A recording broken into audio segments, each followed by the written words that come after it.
For the first time, I felt like no one was in my house, but someone's eyes were staring right at me through the window, a torchlight flickering through the snow, and my heart pounding so hard it felt like it might just stop.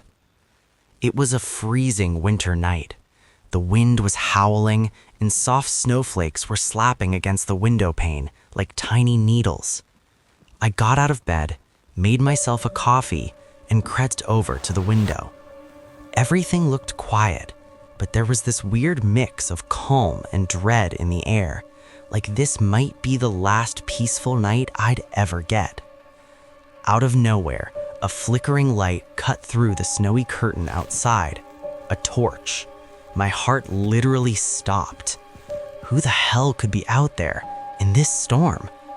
I leaned in closer to see, but the light vanished. A cold shiver ran straight down my spine.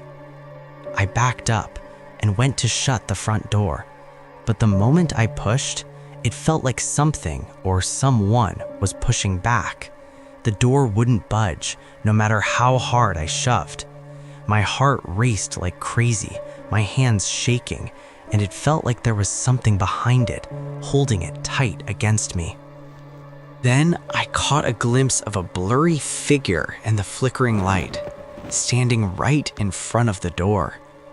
Its long fingers were pressed against the wood, and every time I pushed, it would let out this soft, creepy hiss and slowly pull back, only to creep forward again. Fear crawled up my spine like ice. I muttered the words my granny taught me, and suddenly, with a shriek, the thing let go of the door. It slammed shut with a thud, and I sank against the wall, drenched in sweat. But my eyes were still glued to the figure outside, flickering through the snowstorm, like it was playing some sick game. Hands shaking, I grabbed my phone and called the cops. My fingers were trembling so badly, I could barely dial.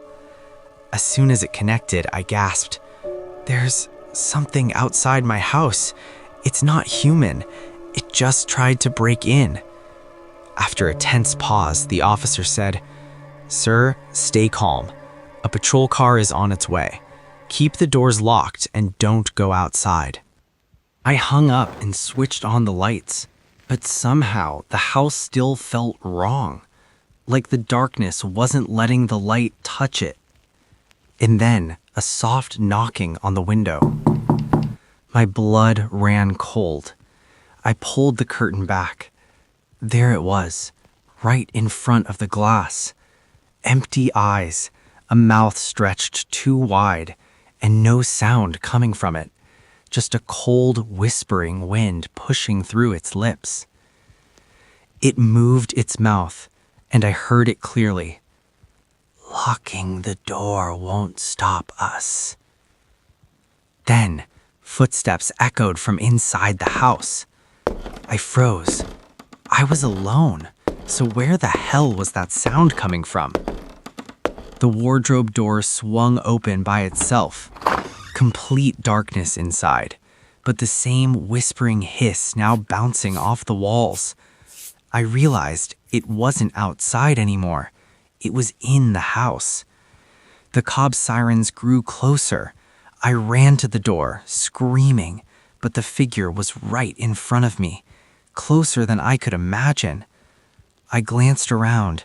Tiny handprints appeared in the air, flickering in the mist, vanishing as quickly as they came. Two officers barged in, guns drawn. "Sir, are you okay? There's no one outside." I pointed at the window, but it was empty. Just snow, no footprints, nothing. The police officers left because everything looked normal. That's what they said. The house was quiet after they drove away. Not the heavy, suffocating quiet from the night before, just an ordinary morning silence. Snow rested gently outside. The windows were clear, the doors were locked, no marks, no signs of anyone else. Normal. I stood in the living room for a long time after they left, listening to the hum of the refrigerator, the distant caw of a crow somewhere outside. My hands were still shaking, but I told myself that would pass. I went to the bathroom and splashed water on my face. When I looked up, my reflection didn't move right away. It smiled first. I stumbled back, heart hammering, and blinked hard. The mirror showed me again, pale, exhausted, terrified. I laughed nervously and wiped the glass, leaving a foggy smear. "Get it together," I muttered. Back in the living room, sunlight poured through the window. Dust floated in the air. Everything felt embarrassingly normal now, like I'd imagined the entire night. Then I noticed the smell. Cold air and something damp, like snow, melting indoors. I followed it down the hallway. The wardrobe door was closed. I knew I'd seen it open. I reached for the handle and hesitated. My fingers hovered just above the wood. I could feel something on the other side. Not pushing, not pulling, just waiting. I opened it. Empty. No darkness, no whispering, just coats hanging neatly, shoes lined up beneath them. I exhaled a shaky breath and turned away. Behind me, a soft click. The wardrobe door shut on its own. A thin line of frost crept from beneath the door, spreading across the floor like veins. The temperature dropped so fast my breath fogged instantly. From inside the wardrobe came a sound I recognized. My voice, whispering, "Locking the door won't stop us." The walls began to creak, not settling, not shifting, but breathing, slow, deep, alive. The floor dipped slightly beneath my feet, like the house was adjusting to my weight, or making room. Footsteps echoed upstairs, more than one set. I backed toward the front door, every instinct screaming to run, but the handle was ice cold when I grabbed it. The lock turned. From the inside. The whisper came from everywhere at once now, calm and certain. The police didn't find anything because we weren't finished yet. Something brushed my shoulder. I didn't look. I already knew. Everything looked normal. And that's how it stays until it's too late. I left that house forever.